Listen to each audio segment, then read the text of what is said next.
네, 반갑습니다. 안녕하세요입니다. 오늘은 면책 불허가 사유에 대해서 말씀드리겠습니다. 모든 채무자가 법원으로부터 면책을 허가받을 수 있는 것은 아닙니다. 즉, 법원은 채무자를 신문하거나 채권자로부터도 의견을 청취한 다음 면책을 허가할 것인지를 판단합니다. 그리고 다음에서 예시한 일정한 사유가 있는 경우에는 채무자 회생 및 파산에 관한 법률 제564조에 의해 원칙적으로 면책 허가 결정을 받을 수 없습니다. 면책을 받아야 파산은 내가 가지고 있는 재산을 나눠서 채권자들한테 나눠주고, 그리고 남아있는 그 빚에 대해서 면책을 허가를 받아야만 그때부터 빚이 없어지는 거잖아요. 그런데 그 면책을 받을 수 없는 조건이 있다는 겁니다. 면책 불허가 사유는 아래와 같습니다. 면책이 허가되지 아니한 경우에는 파산이 원인이 된 채무를 모두 변제하여야 할 뿐만 아니라 파산을 선고받은 채무자로서 법률에 정하여진 여러 가지 제약을 받게 되므로 파산 및 면책 신청을 하기 전에 미리 면책 불허가 사유가 있는지 신중히 검토하시기 바랍니다. 첫 번째는 채무자가 자기 재산을 숨기거나 부수거나 다른 사람 명의로 바꾸거나 헐값에 팔아버린 행위입니다. 이런 경우에 막 드라마 같은 데서 많이 봤잖아요. 자기 재산을 숨기기 위해서 위장 이혼을 하는 경우도 있고요. 또 다른 가족이라든가 누구 본인이 아닌 다른 사람의 명의로 바꿔놓는 경우도 있고요. 두 번째는 채무자가 채무를 허위로 증가시키는 행위입니다. 세 번째는 채무자가 과다한 낭비 또는 도박 등을 하여 현저히 재산을 감소시키거나 과대한 채무를 부담하는 행위입니다. 이거는 합법적으로 빚을 없애주는 건데, 도박이라든가 게임이라든가 그런 거에 빠져서, 술이라든가 그런 거에 빠져서 재산을 너무 감소시키거나 빚을 많이 지거나 이런 경우를 이야기합니다. 네 번째, 채무자가 신용거래로 구입한 상품을 현저히 불리한 조건으로 처분하는 행위.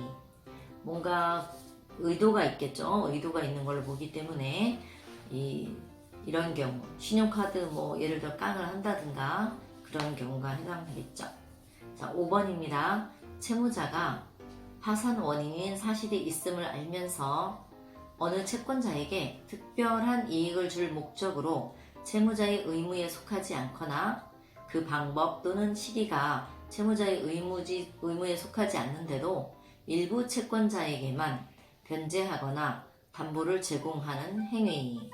그래서 아직 변제기가 도래하지 않은 일부 채권자에게만 변제하거나 원래 대물 변제 약정이 없는데도 일부 채권자에게 대물 변제하는 행위를 포함합니다. 이런 경우 자신하고 엄청 친한데 이 사람 빚은 먼저 갚아야겠다 이런 생각이 들 수도 있고요. 또 그 뒤에 어떤 의도가 있는지 그것도 볼 수 있겠죠.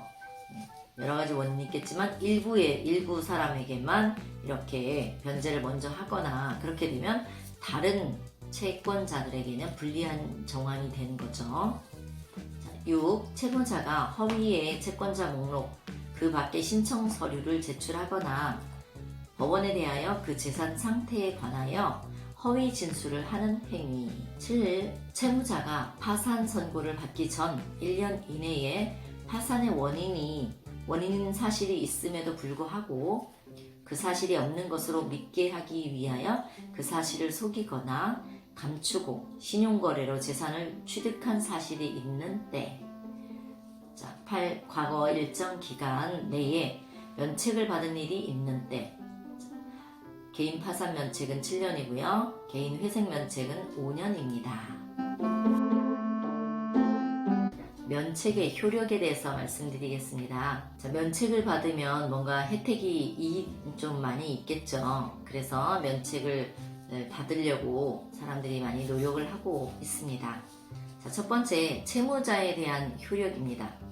자, 면책 허가 결정이 확정되면 채무자는 당연히 복권되고 이제 여러 가지 권리가 살아납니다.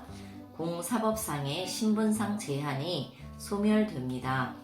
그러나 채무 중 일부에 대하여서만 면책을 허가하는 일부 면책 허가 결정은 동시에 일부 면책 허가 결정의 성질을 띠고 있어 면책의 결정이 확정된 때에 해당하지 아니하므로 당연히 복권되지 않습니다.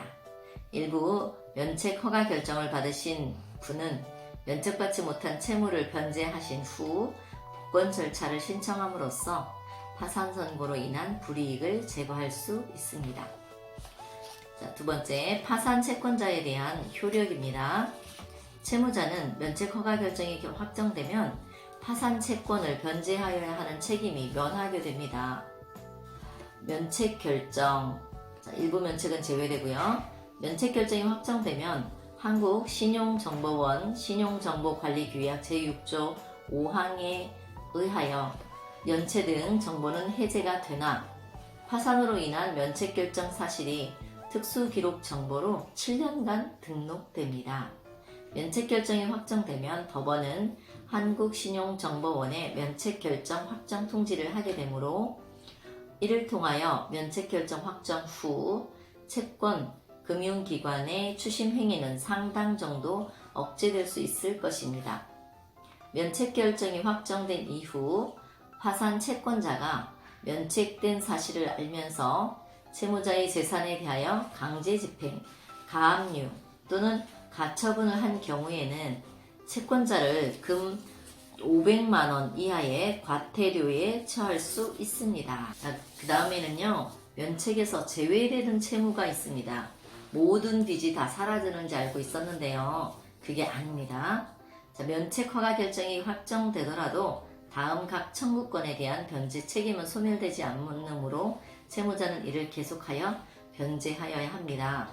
자, 1번은 조세, 세금입니다. 두 번째, 벌금, 과료, 형사소송비용, 과징금, 과태료. 자, 세 번째, 채무자가 고의로 가한 불법행위로 인한 손해배상. 채무자가 중대한 과실로 타인의 생명 또는 신체를 침해한 불법행위로 인하여 발생한 손해배상. 5. 채무자의 근로자의 임금, 퇴직금 및 재해 보상금. 6. 채무자의 근로자의 임치금 및 신원보증금. 7. 채무자가 악의로 채권자 목록에 기재하지 아니한 청구권. 8. 채무자가 약육자 또는 부양 의무자로서 부담하여야 하는 비용. 9. 취업 후 학자금 상환 특별법에 따른 취업 후 상환 학자금 대출 원리금. 이렇게 됩니다. 그 다음은 보증인에 대한 효력을 볼게요. 면책은 파산 채권자가 채무자의 보증인, 기타 채무자와 더불어 채무를 부담하는 자에 대하여 가지는 권리 및 파산 채권자를 위하여 제공한 담보에는 영향을 미치지 아니합니다. 자, 보증인은 면책과 상관없이 자신의 보증 채무를 변제하여야 합니다. 그러나 보증인은 보증 채무를 변제하더라도 면책받은 채무자에게 구상권을 행사할 수 없습니다. 보증을 서지 말아야 되겠어요. 자, 그 다음은 한 번 내려진 면책 결정이 취소될 수도 있습니다. 면책 결정이 확정된 후에도 사기 파산죄에 관하여 채무자에 대한 유죄 판결이 확정된 때와 채무자가 부정한 방법으로 면책을 얻은 경우에는 파산 채권자 이의 신청에 의하거나 파산 법원의 직권으로 면책이 취소될 수 있습니다.